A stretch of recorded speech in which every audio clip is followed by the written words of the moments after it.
Hello guys, welcome to our channel maths concept academy. मेरा नाम रवि, मैं आपके लिए मैथमेटिकल कंटेंट और साथ ही साथ केवीएस की अपडेट लेके आता हूं। तो आज हम आ गए हैं सर्कल के एमसीक्यू डे 4 पे। तो कंटिन्यू मैं इसलिए कर रहा हूं क्योंकि कई बच्चों के पर्सनल कमेंट आए, ईमेल आए कि सर प्लीज कंटिन्यू करें, आपके जरिए हम कर रहे हैं। तो ये चीज मुझे बहुत मजबूर करती है। ठीक है, चलो। तो सर्कल एमसीक्यू में डे 4 में आते हैं। डे 4 में, और मैं पहले ही कह रहा हूं, जो डे 4 देख रहा है पहले डे 1, डे 2, डे 3 जरूर देखे। और अगर आप ऐसे मेरी सारी सीरीज को फॉलो करेंगे then you will get 100% marks in your mathematics section. Okay, now see, अब एक चीज होती है cyclic quadrilateral. Cyclic quadrilateral Hindi में कहते हैं चक्रीय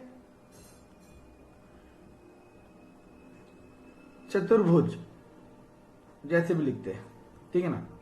इसकी दो प्रॉपर्टी है जो बहुत वर्सेटाइल वे में यूज होती है। सबसे पहली प्रॉपर्टी तो ये याद रखना कि कैसे पता चलेगा कि चक्रीय चतुर्भुज है। उसका एक ही सीधा सा केस है कि चक्रीय चतुर्भुज के, चतुर्भुज तो पता है ना, क्वाड्रिलेटरल, ये चार साइड वाला।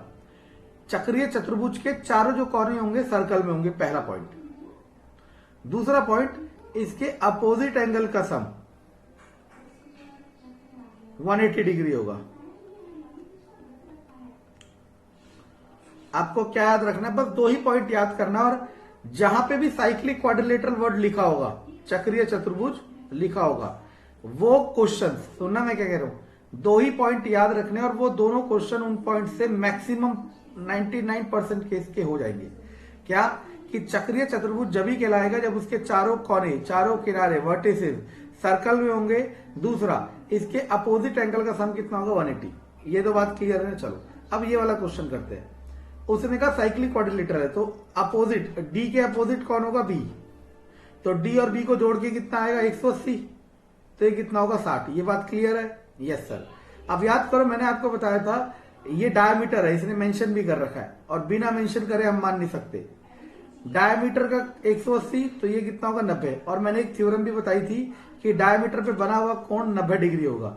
अब वो आपसे पूछ रहा है बी ए सी, बी ए सी ये वाला एंगल, ये त्रिभुज दिख रहा है आपको, ए बी सी त्रिभुज, ये 60, ये 90 है, 150। तो ये कितना हो जाएगा, 30। 4 से 6 सेकंड का क्वेश्चन था बस। आगे एबीसीडी से साइक्लिक क्वाड्रिलेटरल, अगेन सुनना, ये 100 है तो ये कितना होगा, 80। ठीक है ना।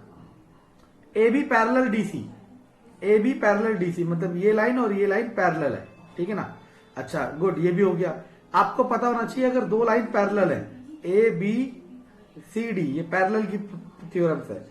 अगर A B parallel C D है, अगर A B parallel C D है और कोई ट्रांसवर्सल इसे कट करके जा रहा है, तो बहुत सारे एंगल होते हैं। अल्टरनेट इंटीरियर एंगल, एकांतर अंतः कोण, अल्टरनेट एक्सटीरियर एंगल, एकांतर बाह्य कोण। लेकिन एक ये थ्योरम भी होती है कि इन दोनों का sum, angle on same segment, is 180 degree. बस यही अप्लाई करूंगा। इन दोनों का सम भी होगा 180, तो ये हो जाएगा 100। ये 100 तो ये हो जाएगा 80। अब कौन सा पूछ रहा है, एबीसी, ए बी सी ये वाला एंगल पूछ रहा है, तो आंसर आ गया 100 डिग्री। पता है करने वाले क्या क्या लेवल तक कर रहे थे, देखो सोचना। मैं वही चीज बता रहा हूं। बच्चे बोलते हैं ना कि सर सिलेबस हो गया, आप क्या करूं। आप चीजों को एक्सप्लोर करो। एक्सप्लोर करने का मतलब क्या होता है, इस एग्जांपल से क्लियर करता हूं। ठीक है ना। ए बी पैरेलल सीडी दे रखा है, ये दिया हुआ है 100। अगर ये लाइन पैरेलल है तो ये वाला एंगल इसके बराबर आएगा और ये वाला एंगल इसके बराबर आएगा। आप चाहे चेक कर लो। In the given figure O is the centre of circle दे रखा है, एओसी 130 दे रखा है, एबीसी ये वाला एंगल पूछा जा रहा है। अब आप ध्यान से देखो, अब कई बच्चे सोचते हैं साइक्लिक क्वाड्रिलेटरल, लेकिन मैंने आपको पहले ही बताया था साइक्लिक क्वाड्रिलेटरल के लिए क्या कंडीशन है, चारों कोने सर्कल पे होने चाहिए।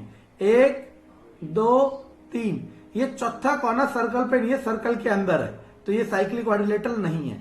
कई केस ऐसे होंगे कि वो आपको नहीं बताएगा कि साइक्लिक क्वाड्रिलेटरल है कि नहीं है, आपको खुद पता लगना है। ये 130 है तो ये कितना होगा, 230। क्यों? क्योंकि पूरा कोणों का सम कितना होता है, 360। ये 230 है तो ये कितना होगा, 115।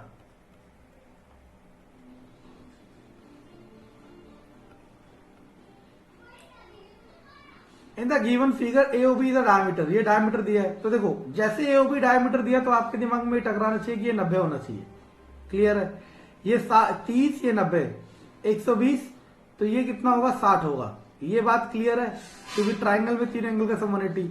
अब आप ढंग से देखो ए सी डी और बी ये एक साइक्लिक क्वाड्रिलेटरल है। A B C D is a cyclic quadrilateral. अभी मैंने क्या कहा था प्यारे बच्चों कि साइक्लिक क्वाड्रिलेटरल कभी कभी मेंशन नहीं करा जाएगा। साइक्लिक क्वाड्रिलेटरल कभी कभी मेंशन नहीं करा जाएगा, वो आपको पता लगाना होता है।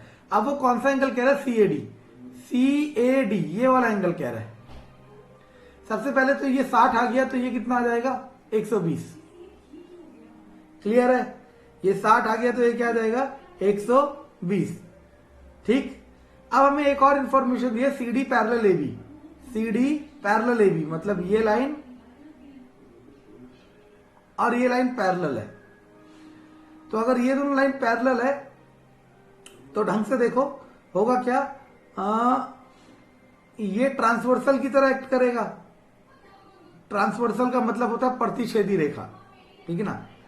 ये 120 है तो अब देखो हो गया, ये पूरा देखो यहां देखो ये सी है, ये ए है, ये आपके पास 120 है तो ये कितना होगा? 60 होगा। क्यों? क्योंकि अभी बताया था इन दोनों का सम 180। तो ये पूरा एंगल जो आ रहा है, ये पूरा एंगल कितना होगा? 60 होगा। लेकिन इसमें छोटा वाला तो 30 है तो ये वाला छोटा वाला भी कितना होगा? 30। और यही एंगल आपसे पूछा जा रहा है। इस वाले डायग्राम को बहुत अच्छे से याद कर लेना, इसका रिजल्ट भी आप 1 सेकंड में बता दोगे अगर आपने ये वाला समझ लिया तो। आता है तो बहुत अच्छी बात है। एंगल सीबीडी ये वाला एंगल पूछ रहा है। अब दिमाग लगाओ, देखो सोचना, ये 100 है तो ये कितना होगा? 260। समझ आया क्यों? क्योंकि इन दोनों का सम 360 होता है पूरा सर्कल। ये 360 है तो ये कितना होगा? 130। क्लियर है? 360 का आधा। और ये एक सीधी लाइन बन रही है, सीधी लाइन पे दोनों एंगल का सम कितना होता है? 180 डिग्री रैखिक युग्म, तो ये कितना होगा? 50। समझ आया? अब आप कहोगे सर ये आपने डायग्राम याद करने के लिए क्यों कहा? अब सुनने की कोशिश करना।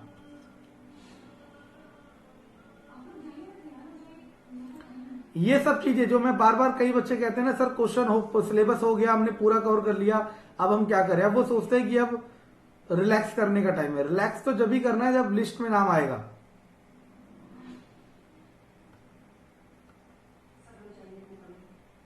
मान लो ये x है, अब सुनना ये x है तो ये कितना होगा मेरे प्यारे बच्चों? ये होगा 360 माइनस एक्स। क्लियर है आपको? ये 360 माइनस एक्स है तो ये वाला कितना होगा? ये हो जाएगा 180 माइनस एक्स बाई 2। क्लियर है? क्योंकि इसका आधा होता है, ये 360 का आधा 180, एक्स का आधा x बाई 2। अब ये कितना होगा? दोनों का सम 180 होता है तो ये वाला कैसे निकलेगा? 180 में से माइनस करूंगा इस वाले एंगल को, 180 माइनस एक्स बाई 2, तो 180 माइनस 180 प्लस एक्स बाई 2, तो आंसर आएगा x बाई 2। यानी कि यहां से एक डायरेक्ट कंसेप्ट मिल गया कि इस तरह के डायग्राम में जितना भी ये एंगल होगा इसका आधा होगा ये वाला एंगल। हो गया ना? अब ये है एक्सप्लोर करना। आपको ऐसा एक्सप्लोर हर टॉपिक में करना है, हर सब्जेक्ट में करना है, ताकि आप सबसे बेस्ट बन पाए। समझ आ रहा है मैं क्या कह रहा हूं? चलो अगला question. In the figure O is the centre of a circle. O जो है सेंटर ऑफ सर्कल है। अब दिमाग लगाओ, ये रेडियस होगी और ये भी रेडियस होगी और ये भी रेडियस होगी, क्योंकि सेंटर से सर्कल के किसी भी पॉइंट तक जाओगे रेडियस। ये 50 होगा तो ये भी 50 होगा। ये बात क्लियर है आपको? क्योंकि आइसोसेलेस ट्रायंगल समद्विबाहु त्रिभुज में दोनों बेस एंगल इक्वल होते हैं। 50 50 100, तो ये कितना हो जाएगा? 80। क्यों? क्योंकि ट्रायंगल के तीनों कोणों का योग क्या होता है? 180। ये 80 है तो ये कितना हो जाएगा? 100। क्यों? क्योंकि सीधी लाइन पे दोनों एंगल का सम कितना होता है? 180। यहां तक समझ आया आपको? अब वो पूछ रहा बीओडी, बीओडी वो यही एंगल पूछ रहा था। आपने देखा कभी कभी मैं ये देख ही नहीं रहा कि वो क्या कैलकुलेट करा रहा है, मैं ये कर रहा हूं कि मेरे पास क्या क्या पता है। और जब जब मैं ये कर रहा हूं कि मेरे पास क्या क्या पता है तो क्या कैलकुलेट करा रहा है वो अपने आप ही कैलकुलेट हो जा रहा है। ये तो हम, अच्छा रिपीट हो गया,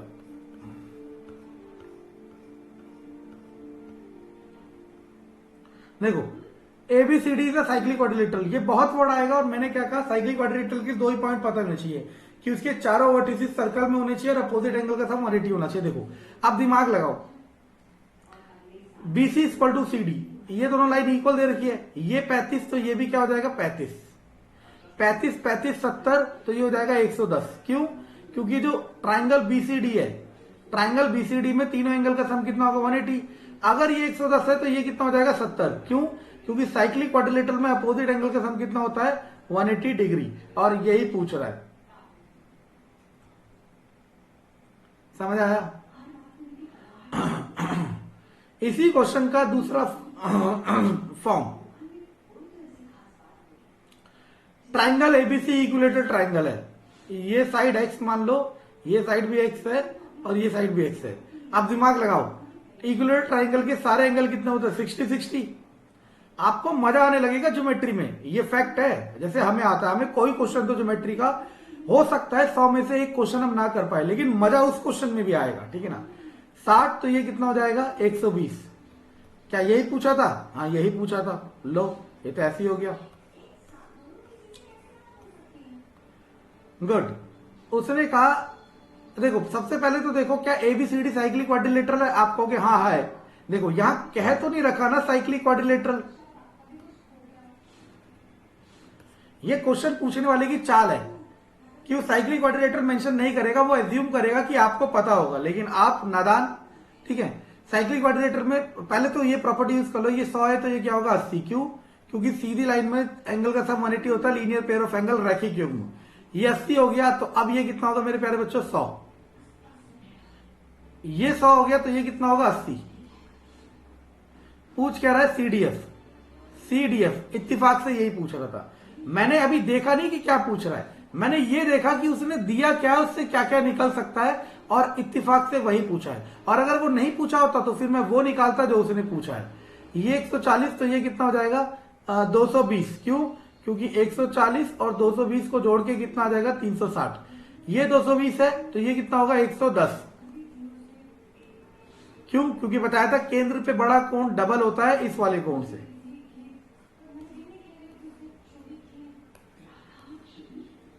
ये अभी नहीं करेंगे, ठीक है ना, कराएंगे, अभी नहीं कराएंगे। चलो करा देता हूं, कल को आप ये ना सोचो इसे नहीं आता। एबीसीडी एईएफ और 2 cyclic quadrilateral, A B C D AEF हो गया ना, हो गया। अब देखो ये 110 है तो ये कितना होगा 70, दिख रहा है? क्योंकि इस छोटे वाले साइक्लिक क्वाड्रिलेटरल में अपोजिट का सम 180 होगा। अब ये बड़ा वाला भी तो साइक्लिक क्वाड्रिलेटरल है, ए एफ ई बी उन्होंने दे रखा है, ये 70 है तो अब ये कितना होगा 110। और कौन सा एंगल पूछ रहा है बीईएफ, बीईएफ, और पूछा भी यही है। समझ आ रहा है मैं क्या कह रहा हूं? हम पहले ये नहीं देख रहे कि क्या निकालना है, हम ये देख रहे हैं कि क्या अवेलेबिलिटी और हम क्या निकाल सकते हैं, उसके बाद अपने आप चीजें हो जा रही हैं। यार रिपीट क्या हो गया? चलो